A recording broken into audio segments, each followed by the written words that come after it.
Hello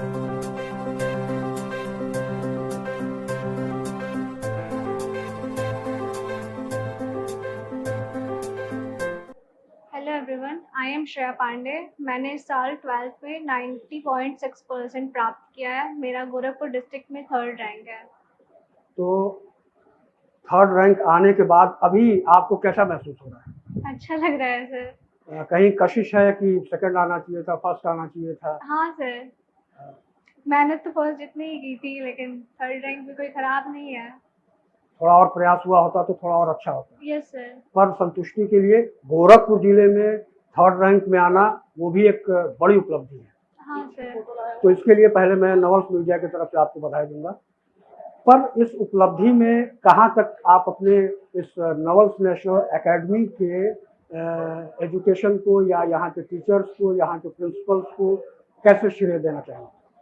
sir, मैं नवल्स में class 4th से ही पढ़ रही हूँ। यहाँ के टीचर्स मेजरली बहुत सपोर्टिव होते हैं। जो बच्चा पढ़ने में ठीक रहता है उसको हमेशा पढ़ाई में आगे बढ़ने के लिए प्रेरित करते हैं। अगर गलत मार्ग पे जाता रहता है तो उसको हमेशा सही मार्ग दिखाने का प्रयास करते हैं।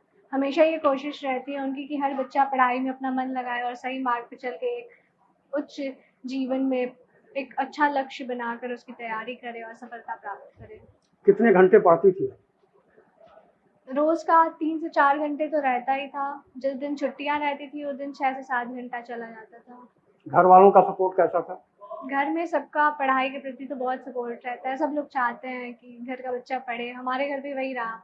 मेरी दीदी हमेशा ही पढ़ाई पे हमारे बहुत ध्यान देती है, दादी भी हमेशा देती है, मम्मी हमेशा एक पॉजिटिव माहौल घर में बनाए रखती हैं ताकि बच्चों का पढ़ने में मन लगा रहे। कभी अगर टेस्ट में कम नंबर आए, चाहे कुछ भी हो, तो हमेशा वो हमें यही समझाती हैं कि भगवान जो करते हैं अच्छे के लिए करते हैं, आगे से सीख लो और हमेशा मेहनत के लिए आगे बढ़ो। कभी भी किसी चीज़ को लेकर बैठना नहीं चाहिए, चाहे आज कम आया मेरा आज ज़्यादा आया, किसी भी चीज़ को लेकर ना ज़्यादा दुखी होना चाहिए ना ज़्यादा खुश होना चाहिए। वो हमें यही समझाती हैं कि हमेशा कोशिश हमेशा आगे करती रहनी चाहिए। जब भगवान की इच्छा होगी तो कुछ अच्छा मिलेगा। हमेशा हमेशा अपनी मेहनत पे ध्यान देना चाहिए। बिल्कुल, अपनी मेहनत से ही सब कुछ पाया जा सकता है। जी सर।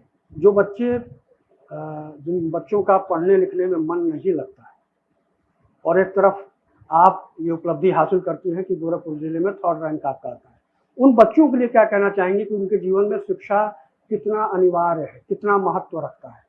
ये सब लोग जानते हैं कि शिक्षा ही वो हथियार है जिससे कठिन से कठिन चीज़ को भी प्राप्त किया जा सकता है। इससे ज़्यादा शिक्षा को और क्या कोई डिफाइन करेगा। शिक्षा वही एक चीज़ है जो हमारे माइंड में ये डेवलपमेंट लाती है कि सही क्या है, गलत क्या है, हमें कैसे बड़ों की रिस्पेक्ट करनी चाहिए, कैसे पढ़ाई करके हम आगे बढ़ सकते हैं, कैसे हमारा बेसिस स्मूथ हो सकता है, अच्छा हो सकता है। इसके बारे में हमें शिक्षा ही सिखाती है। तो अगर शिक्षा नहीं रहेगी जीवन में तो सद्विचार नहीं रहेंगे, सद्भावना नहीं रहेगी, बुरे विचार मन में जन्म लेंगे।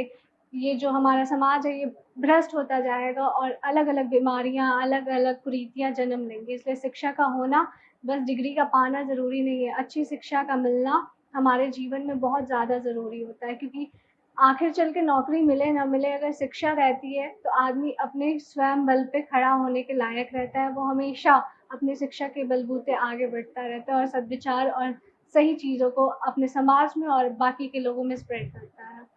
श्रेया अपने आप को भविष्य में किस रूप में देख रही है? मेरा लक्ष्य है कि मैं जन सेवा में अपना बड़ा योगदान दूँ। चाहे मैं किसी भी फ़ील्ड में आगे जाऊँ, मैं बायो से पढ़ी हूँ तो चाहे डॉक्टरी फ़ील्ड में जाऊँ, चाहे कोई भी अदर फ़ील्ड लाइफ़ में चूज़ करूँ, मेरा यही उद्देश्य है कि मैं समाज में एक अच्छे नागरिक के रूप में अपने देश के सामने आऊँ और लोगों की सेवा कर सकूँ।